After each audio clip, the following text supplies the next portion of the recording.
I had a couple of busy days. I didn't have a whole bunch of time to get together clips, so we're just kind of sailing through some things here. That I got one last clip I want to play because it goes back to my frustration on the narrative that people are spinning on the news nowadays, and people are just now accepting this. And we've got to listen to this. And the main players now that are I'm hearing that younger men are leaving the Democratic Party. I'm not sure they were even part of the Democratic Party, but they're leaving the Democratic Party in droves, apparently, according to James Carville. He's the one who also said that the Democratic Party have too many preachy women.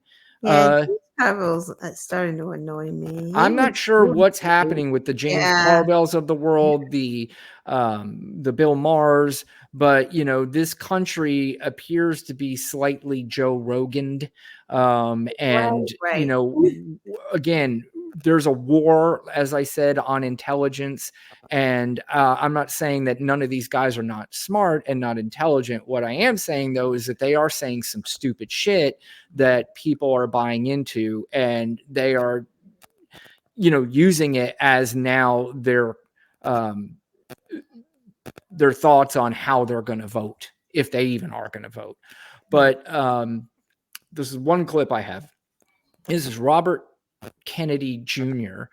And he was talking on CNN, and he says that the bigger threat to our democracy is not Donald Trump. It's Joe Biden. Let's listen why. I believe that when people talk about the threat to democracy that Trump poses, do you really think that is an equal evil to Biden? I mean, listen, I can make the argument that President Biden is a much worse threat to democracy. And the reason for that is President Biden is the first candidate in history, the first president in history that has used the federal agencies to censor political speech, so to censor his opponent. I can say that because I just won a case in the Federal Court of Appeals and now before the Supreme Court that shows that he started censoring not just me. 37 hours after he took the oath of office, he was censoring me. No president in the country has ever done that. The greatest threat to democracy is not somebody who questions election returns, but a president of the United States who used the power of his office to force the social media companies, Facebook, Instagram, Twitter, to open a portal and give access to that portal to the FBI, to the CIA, to the IRS, to CISA, to NIH, to censor his political critics. President Biden, for the first president in history, to use his power over the Secret Service to deny Secret Service protection to one of his political opponents for political reasons. He's weaponizing the federal agencies. Those are really critical threats to democracy. Trump, of course. Now, I would say that would be alarming if that were true, but it's not true. Joe Biden didn't go, we are censoring Robert Kennedy Jr. because I'm scared of him. Like, who is that guy? What he's talking about is that during the Biden administration, they did go to some social media companies and say, hey, we need to restrict some of these COVID things that are going around that are just absolutely not true. That's what he's talking about. He's making it sound like Joe Biden sat in his office and said, this Robert Kennedy Jr., we need to go after him. We need to go after Trump. We need to go after all these people. By the way, I'm just so sick of two people talking about the First Amendment and they have no fucking idea what they're talking about. The First Amendment applies to the government censoring your speech, not social media companies. If social media companies decide that your speech is not for them, they can. It's a private company. They can do that. It has nothing to do with the First Amendment, you fucking morons. That's what Elon Musk keeps talking about. We the First Amendment. We're going to free speech, First Amendment. It's like, you're so fucking dumb. For a guy who's so intelligent about some things, he's so dumb about other things. He's an idiot. DA, you're right. That's not even a lucid argument. It's just, it's just, and I wish I would have saw more of that clip because I'm hoping. I didn't understand what he was saying. Well, I was hoping she at least corrected him, and that's the Oh. problem is that, you have to, and I will say, it cannot be easy for every single one of these people who do these interviews with these conspiracy theorists because they are sort of hard to correct in real time because you're listening to it, it's wrong, but you have to, formulate what's wrong about it. And, but it's just so kooky that you're just like, wait, huh? What? Now I have to think about something that I wasn't even thinking about. If you would have taken some time, you probably could have came back to him and said, what are you talking about exactly? And maybe she did. I don't know. Right.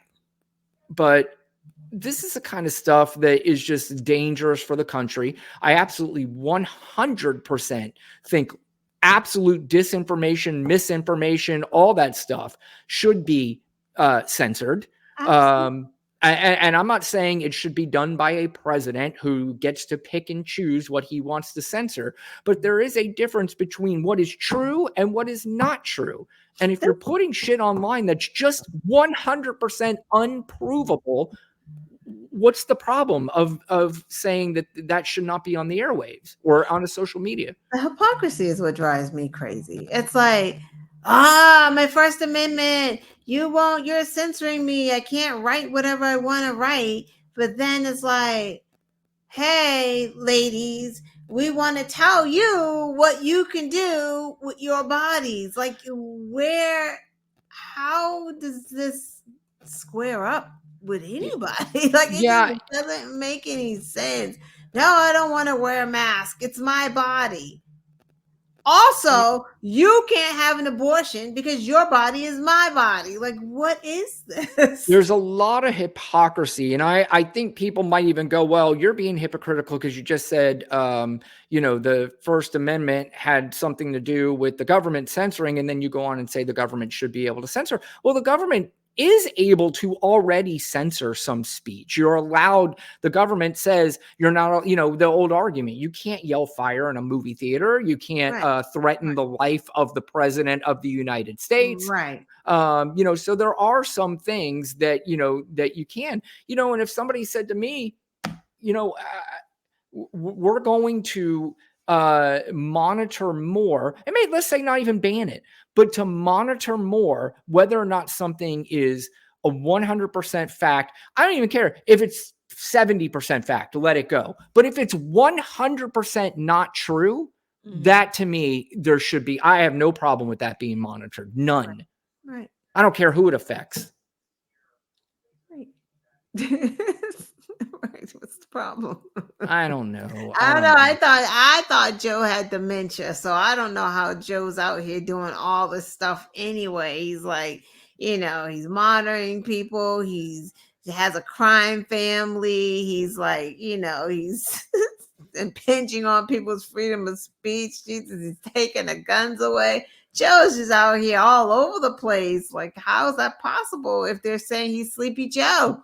Lana, you know what I have not heard lately? I've not heard about Joe Biden's dementia, but I have heard a lot more about Donald Trump's. In fact, I've seen a few physicians go on some of these shows. Now, again, take it with a grain of salt, but they are doctors. And they said, that Donald Trump is the one that's showing real signs of dementia, not Joe Biden. Joe Biden's showing signs of old age. Right. Exactly. But Trump is showing signs of decline. He called Argentina that guy. I'm not going to stop with that.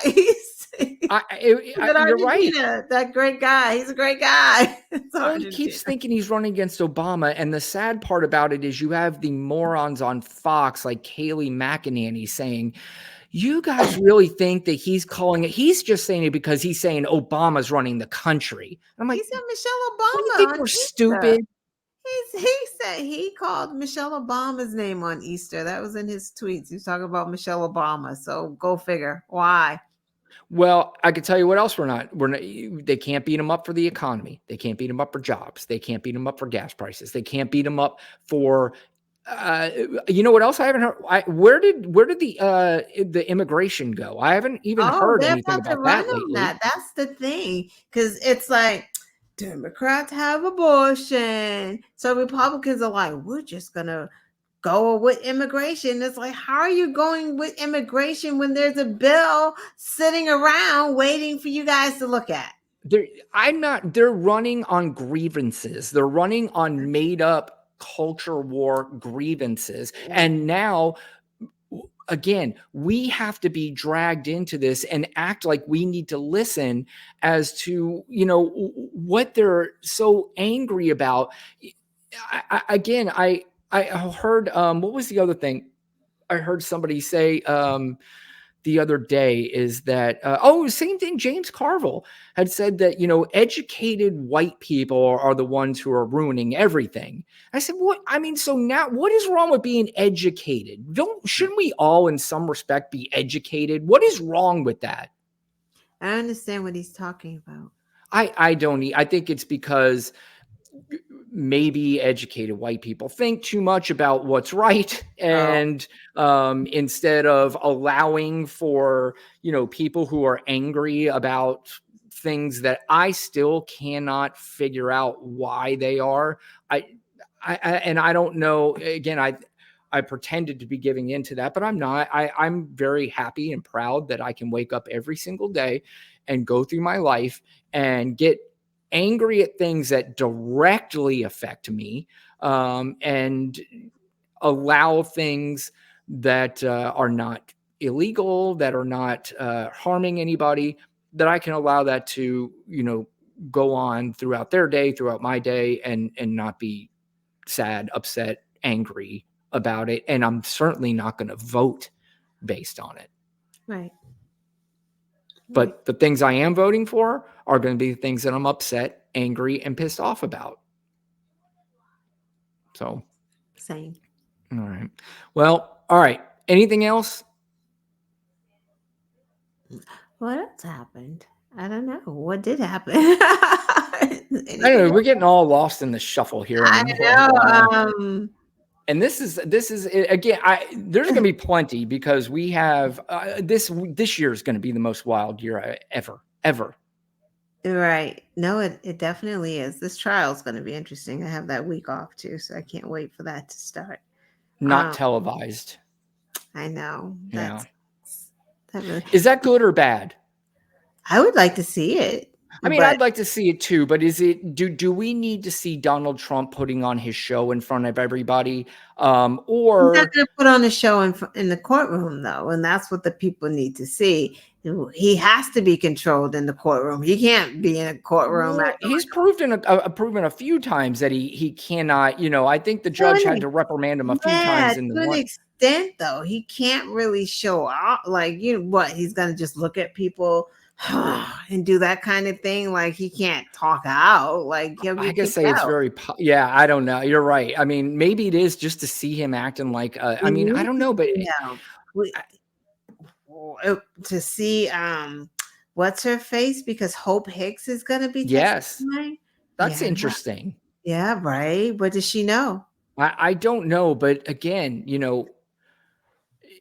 I have a hard time connecting in my brain, that we're talking about this, and that this guy has a legitimate chance to become the president of the United States. And it just doesn't make any sense to me. And we've lost kind of our, again, that's why I said it doesn't make sense, because Republicans don't make sense. Like, it's them. It's that whole party. That is Trump's party. They have decided to throw up their hands, not fight it. None of them are fighting it, because the ones that don't agree with Trump, they just leave. They retire, right? Like Ken Buck, other guy that's leaving this week. They're just like, you know what? I can't deal with what's happening. And then the rest are just going to go along with it. And they enable him and let him do whatever he wants to do. It's on them. It's their party, and it's going to keep going until it implodes. It's like they didn't have to put him up. He did not have to be their guy. He didn't. Well, I wonder if Mitch McConnell's looking back and saying, man, I really fucked that one up. I had my chance. I had my chance to get rid of this guy, and I blew it. But he bowed down just like everybody else did. And again, first of all, can't even imagine bowing down to any dude. But this one, Like, what is it about him that gets people just so, like, it literally is like Jesus-like. It's just so bizarre. Yeah. War on intelligence. That's what we're facing. Yeah. You're not allowed to be smart anymore in this country. You have to be a fucking moron to be part of the conversation, because actually it's a bizarre one, because we're the morons now. We're the idiots. Yeah. I mean, that's why they were attacking. And I'm fine with that. That's going to be one of the first things they attack the Department of Education, because they want to teach the kids what they want the kids to learn, so the kids don't, question anything. It's not even that, Lana. They don't want kids going to college. They don't want people with higher education anymore, because you see the numbers. Where do the numbers go? The higher education. That's what they want to. They want these trailer park idiots pumping out kids left and right, so they can grow their population. Right, you don't question your circumstance. When you're not educated, you're never going to question your circumstance. You're going to say it just is what it is. Yep. No question. They keep talking about what the Democrats want immigrants here because the immigrants vote for. First of all, they can't fucking vote unless they are, here legally. That's number one. But on this opposite side, they're the ones, we need more kids, more kids, more kids, more kids. And then when they, you have, Ethel and Buford having 8 children, but they can't pay for them. Right. And they're looking for the government's help. And they look down now on these 2 idiots and go, that's your fault for having that many kids. Although, thank you for having them, and make sure they register as Republicans. Right. When you're a dummy, then you're a rich dummy when you're a dummy, then a rich, quote unquote, dummy seems smart to you. That's true. I mean, that's what said. Well, I don't know though, because there's a lot of smart people around Donald Trump. Are there though? I don't know. Name one, because the smart ones aren't endorsing him.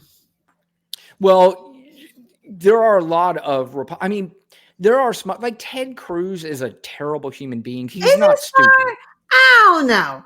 Just because you go to an Ivy League school doesn't mean that you're smart. So somebody's going to have to prove to me that Ted Cruz is smart. Well, again, I think, he has in his head a semblance of intelligence. He's not a dummy like Marjorie Taylor Greene is stupid. Of course not. Right. She's just dumb. Like Ted Cruz and Marjorie Taylor Greene having a conversation about international politics. I guarantee you, at least Ted Cruz can speak on it with some semblance of intelligence, where I know Marjorie Taylor Greene cannot. I just know. That's what I mean. So you do have the Marjorie Taylor Greene and the Lauren Boeberts and the Matt Gaetz, side of it versus, some of the. Exactly. DA said, are they smart or accomplished? That's what I'm saying, because I don't see Ted Cruz as smart. I've never heard Ted Cruz say anything that remotely seems smart to me, nor Marco Rubio, nor Ron DeSantis. He's an idiot. He went to an Ivy League. That guy is a dummy. Yeah. Elon Musk is a dummy. I bet he went to the best schools too. He's an idiot. Elon Musk. Well, first of all, he's not, but he is not. So, like I said, he thinks he's way smarter than he is. Again, he's very. Now, that's one thing I will argue. The guy's extremely intelligent when it comes to something. Something the things he knows, like the thing he knows. I mean, the guy's obviously he wouldn't be where he's at if he wasn't. But when he talks about anything else like politics and stuff, he's a dummy. He doesn't know what he's saying. He's getting his cues and his views from dummy podcasters in this country. That's where he gets his news. We're not the dummy podcast. No, we are not. That should be the new name of the show. We are not the dummy. We're not the dummy podcasters. The dummy podcast the show. At least I hope we're not. But unfortunately we're on the wrong side of something. But I'm okay with being on that side. Right. What do you think about that, Lana? Me too.